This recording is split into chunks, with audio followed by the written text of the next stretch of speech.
ओम नमः शिवाय।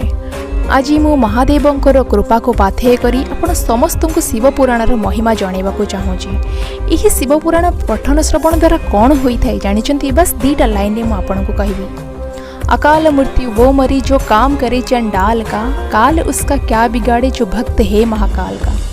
जेकोसी भी शिव भक्त हूँ ना कहीं अकाल मृत्यु केवे भी छुई पार ना। ताहले आमे आज शिव पुराण कथा आरंभ करवा।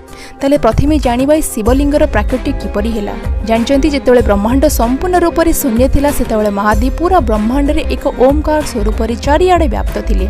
आउ तांको मायारू बाम अंगरू विष्णु आउ दक्षिण अंगरू ब्रह्मा को से उत्पन्न करथिले। प्रथमे विष्णुंकर रचना करथिले, एहा परी विष्णुंकर नाभिकमलरू ब्रह्मा को उत्पन्न करथिले।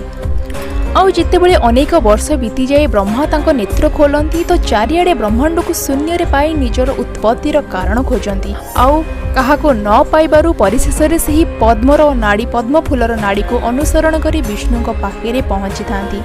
और विष्णु मध्य तांको नेत्र खोलती तो ब्रह्मा को देखी दुई जनक मध्य विवाद आरंभ हुए। जानते कहीं ब्रह्मा कहते सृष्टि को प्रथमे मु आसी। विष्णु कहती जेहेतु मो नाभिकमलू तमें जन्म से प्रथमे मु आसी, मु ही तुमर पिता। एहीपरि अनेक वर्ष जाके बद होगा मध्य एक अग्निस्तंभर प्राकट्य होता। से अग्निस्तंभ ही महादेवंकर लिंग स्वरूप। जदि आगक जानवा चाहते पार्ट 2 को अपेक्षा करंतु।